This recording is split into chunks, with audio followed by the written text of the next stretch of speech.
Okay, welcome everyone to the February High Performance Update meeting.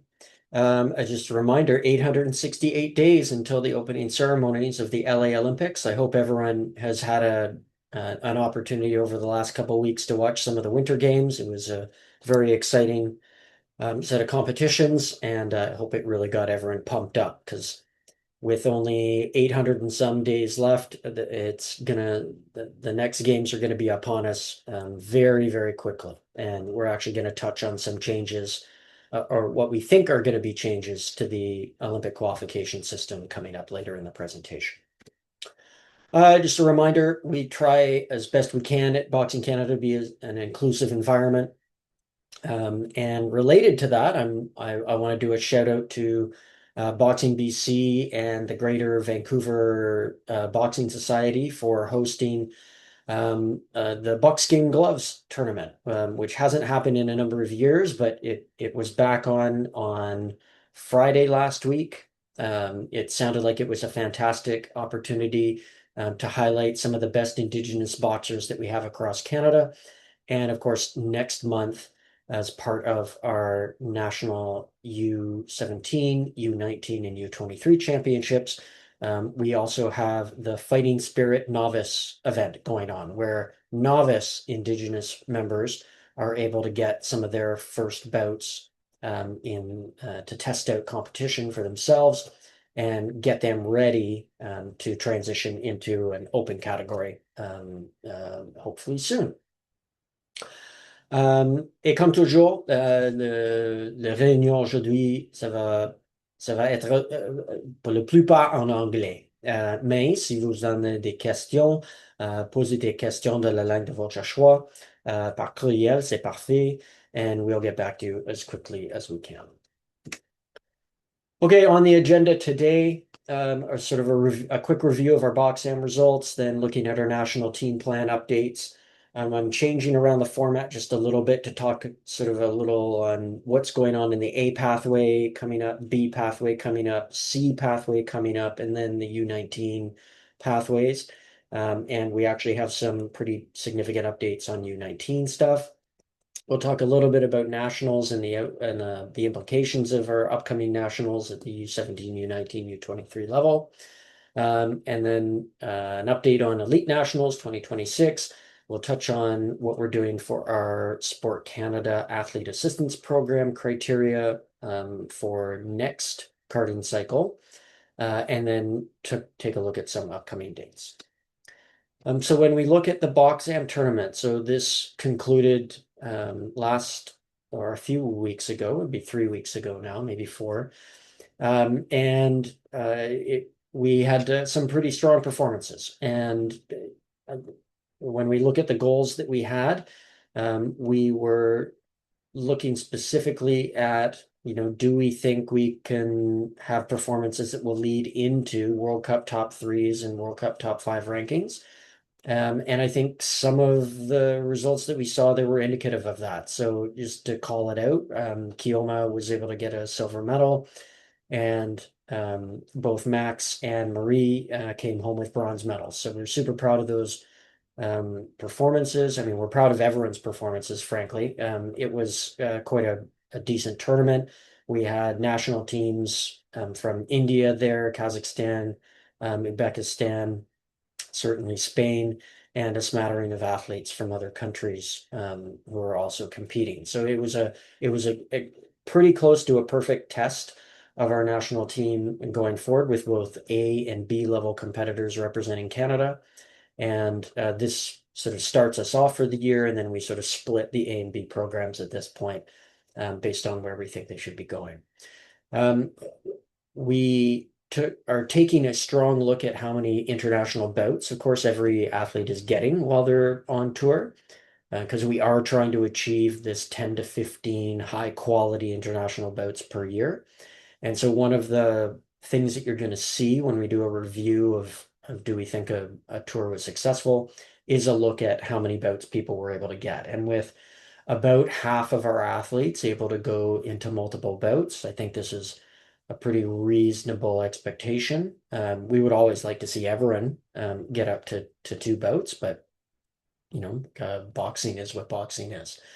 Um, and so, I mean, congratulations to all of the athletes, but also a sincere thanks to Danielle Bouchard, Ariane Fortin, Samira Mason, and head coach Vincent Auclair for their efforts out in Spain. It was well executed.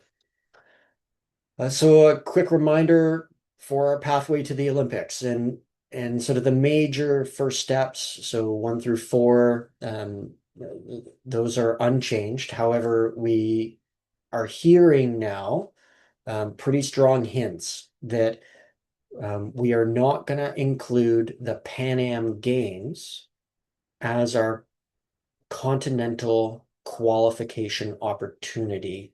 That's what had happened in the last 2 games, but for this one going forward, no. What we anticipate is that there will be essentially a second version of the Continental Championships. We have a Senior Continental Championship scheduled for this year. There will essentially be another one in 2027, very likely in the summer or in the latter half of the year, although hopefully not encroaching on the Pan Am Games, of course. And that will be the event that's used in order to qualify athletes from within the Pan American continent to the games. That is our best opportunity to get in, and we will certainly be going all in on that event and potentially more emphasis on that event than on the actual Pan Am Games, because we have to chase that Olympic qualification opportunity. That's not, we will continue to do Pan Am Games, be very clear. But when we look at where the peak of the season is, I think it'll actually look a little bit like this season, where we're trying to be quite clear that the peak of the season this year is not Commonwealth Games. The peak of our competitive season this year is the Continental Championships, and specifically because we will be competing against all the same athletes in the same weight categories at the Continental Championships, as we will be competing for our qualification event in 2027 for the Olympics. So we want to meet all those potential competitors, and we want to take notes, and we want to ready our athletes with an experience that's going to be a good simulation of that Olympic qualification event. Okay, I'm going to move on from there. So some general updates to the NTP. Just a reminder, there's the long written version, which is extremely important that everyone needs to read through and understand. It has a lot of answers about how do I get selected to things, where are my next opportunities, and how much is it going to cost me. We do have the spaghetti diagram version, which we'll see in a second, again, with some minor updates. But I just want to remind everyone that you can't use sort of just the diagram. You have to go back to the long format document.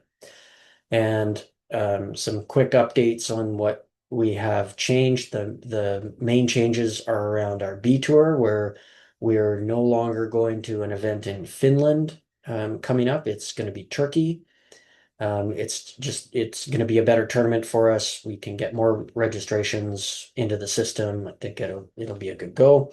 And then the other big change we'll talk about in a second is with our U19 and U17 programs. We've identified it will be a tournament in Hungary as sort of the tour and preparation event. And then, of course, we've got our U19 World Championships later on in the year.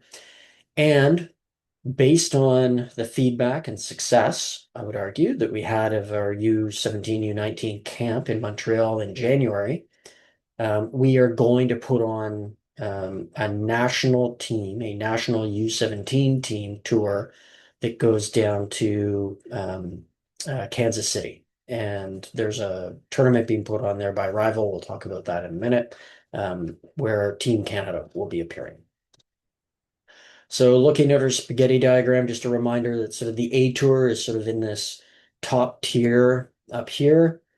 And then our B Tour is sort of through here, and Commonwealth Games and Continental Championship mix this a little bit, but sort of essentially we're classifying those events based on what you can get selected for with regards to carding. So there's an A A tier of event, which is a full world level with only one registration per country.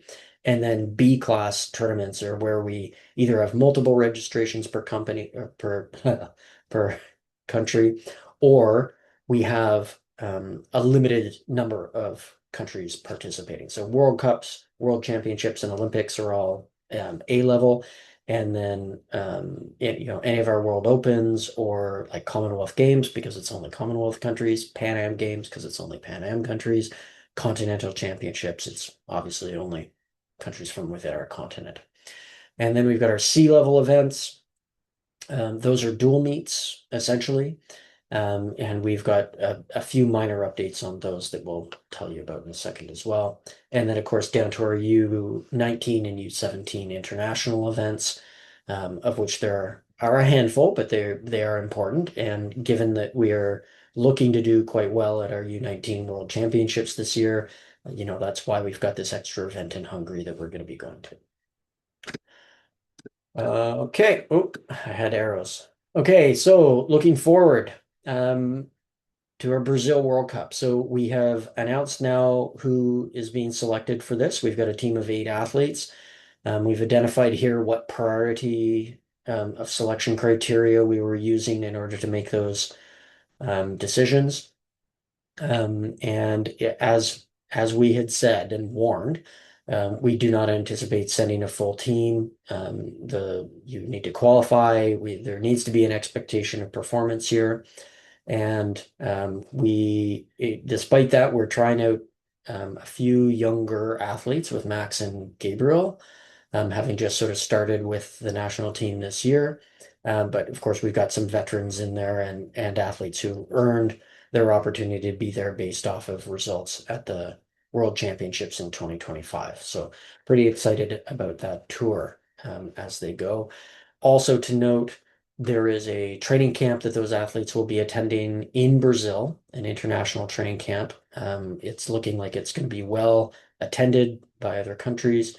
And although we haven't finalized some of those plans at this point, there are the potential for Canadian athletes who are not going to be competing to be invited to join us for that World Cup camp. But we are not looking to pack out that camp. Brazil's a long way to go. And we want to make sure that we've got the right level of athlete there to be able to fully benefit from the opportunity. Okay, looking for updates on our B pathway now. So again, we switched this from an event in Finland to event in Turkey. In all honesty, the reason was that we needed to make sure that we could have multiple registrations per weight class. So we are quite certain that getting more Canadian athletes who have met a certain standard of performance out into the world is a good practice for us going forward. So we really want to push on that, and we want to be able to give our athletes the right level of tournament so that they can have an expectation or an opportunity for performance, I should say, not an expectation of performance. And based on that, virtually everyone was selected. In fact, I think everyone was selected based on priority 3. I suspect the majority of our athletes who are going to be going have now let us know that they're accepting their spots. I have not updated with who is actually going versus who was invited on this. I just wanted to make it clear who had met the selection criteria. But we'll have that update shortly based on availability. And moving on. So we've got our Youth Olympic Games qualifier coming up quite soon. We just finished last night a meeting with all the athletes and the parents and the coaches to make sure everyone was sort of on the same page. We got our travel plans all down, our preparation, working on acclimatization to the time change and the weather because it's going to be very warm over in Thailand. And of course, we've got the team, selected based off of the results of our selection camp. A reminder that the Youth Olympic Games is a bit of an odd duck. They use a non-standard age group, so we can't just go with a normal U17 or U19 or whatever age group. So there were a limited number of people who were going to be able to be selected for this. And just a note, we still don't know from the Youth Olympic Games, which are happening at the end of October into the beginning of November. We still don't know how many start spots we have at that tournament. And so these 7 athletes are going to Thailand um, knowing and being informed repeatedly, they're probably getting a little tired of it now, that it actually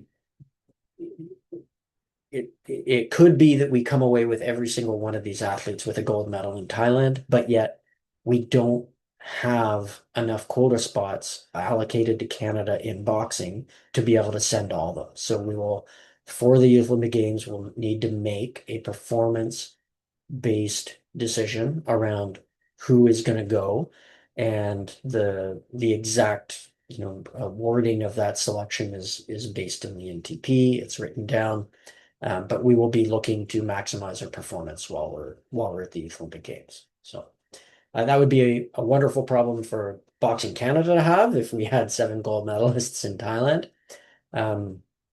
But I'm quite sure that if we only have 2 start spots allocated to us when the IOC finally releases that information, there are going to be a lot of disappointed athletes who are certainly deserving of going, but we just won't have spots available for them. So. Okay, that said, let's move on to an event that happens right after that. So it's our U17, U19, and U23 nationals. So of course, selection or sort of registration for this is starting to shut down today, I think actually. So we've got our draw happening. It was going to be early next week. I'm going to have to delay it because unfortunately I had a work trip where I need to go to Cape Breton quickly and then back to check out the facilities for our elite nationals. But the provinces will receive later today, Friday, where are we today? Friday, the 27th. We'll receive some meeting notes and make sure everyone knows exactly when that Zoom meeting is for the draw. But I bring this up mostly because as an event here because there are implications, right? So it's a direct selection to the U19 World Championships. We will also be selecting athletes out of the U17 and U23 group for our U19 trip to Hungary and the new trip, which is our U17 trip to Kansas City. So there are opportunities available based on performance and strict medal performance, right? On how we do over in Calgary. So speaking of that, so the developmental opportunity that we're offering to our U19s is this trip to Bulgaria. It is scheduled for May 20. Is it Bulgaria or is this also Turkey? I can't remember. Or Hungary. There we go. It's Hungary. May 26th through the 31st. And really, it's designed to be a developmental style tour. We're going with an expectation that athletes will learn. We will be trying to optimize performance, but we're not doing any further selections based on the performances here. It is available to gold medalists and silver medalists from the national championships. But it is not a requirement to go on this tour if you are selected because you were a gold medalist and going to the U19 World Championships. It's not a requirement. We suggest it, but not a requirement. Okay. We are still working on the budget for this tour. And what we do know is that it will be less than the 3,000. That's sort of our top end estimate. But we're still running some numbers based on information that we're getting from the organizing committee. So that will be updated as quickly as we get it in the NTP. And if anyone has any questions, certainly let me know when you see me out in Calgary. The other note on this one is we have not committed exactly to which coaches are going. We will prioritize some of our designated U19 coaches from across the country who've been involved in the program for a few years and will continue being involved at that level. But we are also going to be opening up personal coach spots, and we are looking at having personal coaches available per club who are represented on the tour. And if you've got up to 3 athletes, you get 1 slot available for a club coach.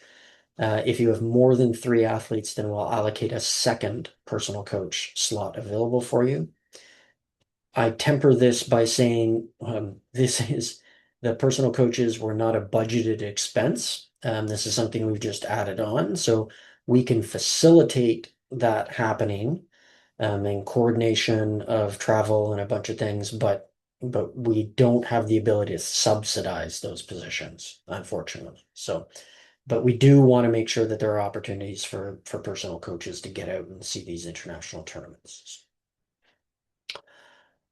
Okay, and then U17 in Kansas City is the other addition that we've got. We unfortunately don't know exactly when it's going to be. We do know it'll be the end of July, beginning of August. So either the weekend before the sort of summer long weekend, or potentially it could be the summer long weekend. The chief organizer of that event is actually one of the coaches for the U.S. national team, and she is currently away at a tournament right now. So once she gets home, we anticipate getting more information. And like I said, we'll be doing selection off of this, and I just realized that I've got U19 written here. It should be U17, obviously, because this is a U17 national team tour. This event does have other categories, and last year it ran with a U15, a U17, and a U19. I can't remember if they had elite age group there or not. I kind of assume they would, but I don't know. But the tour that we are running for as a national team, U17 national team tour, is only for U17s. We feel that this is the right level of competition to go for an introduction to sort of international touring in a national team environment for U17 athletes. So it's relatively close to us. We understand the culture of the States. It's quite similar to our own. It'll be easy to navigate around, right? I think it's an easy choice for us. So. And of course, we'll be doing the same thing there. So 1 personal coach per 3 athletes per club. And we would certainly encourage that if anyone has a U17 athlete who gets to go to this as part of the national team, and you have a personal coach who's going to go, and you've got other athletes from your club in a U15 or U19 or potentially open, we would certainly encourage as many Canadians to go down. We think it's going to be a fantastic experience. Okay, talking a little bit about our AAP criteria. So AAP, reminder, it's Athlete Assistance Program. This is a massive program from the federal government that provides living and training support, monetary support for Canadian athletes. And so we are part of this program. All Olympic and Paralympic sports are part of this program. This is commonly known as carding. And essentially the money that we get is divided up in such a way, well, the money that is available to boxing, we don't get any of it. It's straight from the federal government to the athletes, is essentially divided into 8 slots. And so each slot is a card. And based on sets of criteria we present to the government each year, then the government then uses that criteria in order to decide who gets carding money for the following year. So for the 2027 carding year, so funds starting February 1st, 2027 and running through until January 31st of 2028, we have just started the eligibility period with results. So we try to get that published before any of those tournaments happen. So for instance, the first tournament that would be included in this would be the BoxAm tournament, essentially is part of the selection process. And then every B and A tournament going forward till the end of January 31st. And at a lower level, the results of our elite nationals and assessments of any U23 athletes, either at the U23 camp or if those U23s are competing at our elite nationals in November.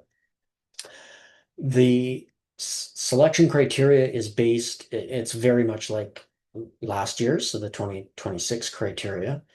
It's essentially a prioritized system of results. So if you get, in general, a result at a higher level of competition, so for instance, Olympics is the highest level, World Championships is one level below that, World Cups are one level below that, and then sort of World Open tournaments that we were hoping would be run by World Boxing exclusively this year, but that didn't happen. So any of our identified B Tour events would qualify. And then if an athlete doesn't have results there, we would go down to results at elite nationals. One of the other principles we have is that despite the fact that we think better results, of course, should be weighed more heavily, we also temper that a little bit at some levels of result by saying that if you were an athlete who is younger than an athlete with similar results, but that other athlete is older, we will generally prioritize the younger athlete. And the reason for that is we want, and Sport Canada wants, to be supporting athletes who have a greater opportunity for top 8 results at the World Championships and at the Olympic Games. And if you are younger, then I think by broad statistical understanding, you have a greater opportunity to represent Canada at more World Championships and more Olympic Games. And then the other broad sort of guidance principle that we have is that results from competition are more important than results from assessments. But those results from competition need to meet a minimum standard of quality, right? So if we have if we have an Olympic Games, that's a higher standard of quality in the way we structured our document than a World Championships. And a World Championships better than a World Cup, a World Cup better than a World Cup. So that I think is important to keep in mind. But the assessments are important. And we have had years in boxing and many other sports where very few athletes are able to meet international benchmarks for performance. So all of the selections, or many of the selections for karting, end up being made based on either domestic results or domestic assessment. So, when we ask athletes to come to, say, our U23 assessment camp, like it's good to get assessed, and it's good to have opportunity to spar and learn from the national team and see people from across the country and work with them. But it's also important to get those assessments done because it could have an impact on your ability in order to get selected. And we have been, for the last couple of years, have been putting essentially a quote live version of our results up onto a dashboard. And that dashboard enables athletes to be able to look and see, where am I currently in the ranking? Because we only have 8 slots. And if we had 9 athletes show up at the World Championships, say last year, and all of them win a gold medal, well, we've only got 8 slots available for support. So there is a system within that, the criteria, and it's explained in the dashboard for how to figure out who is ranked where. And one of the massive benefits of having this in a public-facing document is that everyone can see who has achieved performance criteria at different slots. And it means that you have the opportunity to double check that we have the correct information about your performance or your athlete's performance. Because, we're juggling a whole lot of athletes, and if we've missed someone, we want to know about it, and we want to know about it right away. So for instance, when the athletes were out in Spain for the BoxAm tournament, the coaches are there on the ground working with the athletes, and we were back home watching the results as they were coming in and updating the dashboard in real time. So as we saw athletes make performances that would qualify them at certain levels of criteria, we immediately update the dashboard with that information. So, literally hours after the competition, athletes can go and see, oh, okay, that result where, let's say, Marie got a bronze medal, that moved her up in the ranking list, right? And that qualified. Or potentially later on in the season, where we see, results coming in from multiple tournaments that are happening almost at the same time, we can see, okay, someone just made a karting criteria result at a B level event. Oh, and someone else just made it at an A level event, and we've just seen them move around within that ranking list. So I think it's an important document for everyone to go and check out. Okay, looking at upcoming dates. So we filled this out a little bit with what we do know about. There are some question marks on here, however, and I want to point them out. Right now for World Cup in China, which will be coming up at the end of May, we had planned a camp with the Americans in Chula Vista, which is about 2 hours out of LA, which of course is where the 2028 Olympics will be. However, it's looking like we may not be able to actually execute on that camp, and we may move it to a different time of year. So it could be that we slide that around a bit, and it could actually be that Chula camp is associated with a different tour. So we may have, say, the athletes going to Copa Americana go and do a week in Chula and then go down to Colombia. But at the same time, we're also cognizant that we want to have, top athletes there at that Chula camp because it is an opportunity to go and visit LA. It's an opportunity to visit the Olympic boxing venue and, check out the area and see how things are going. And, we're looking at having essentially um,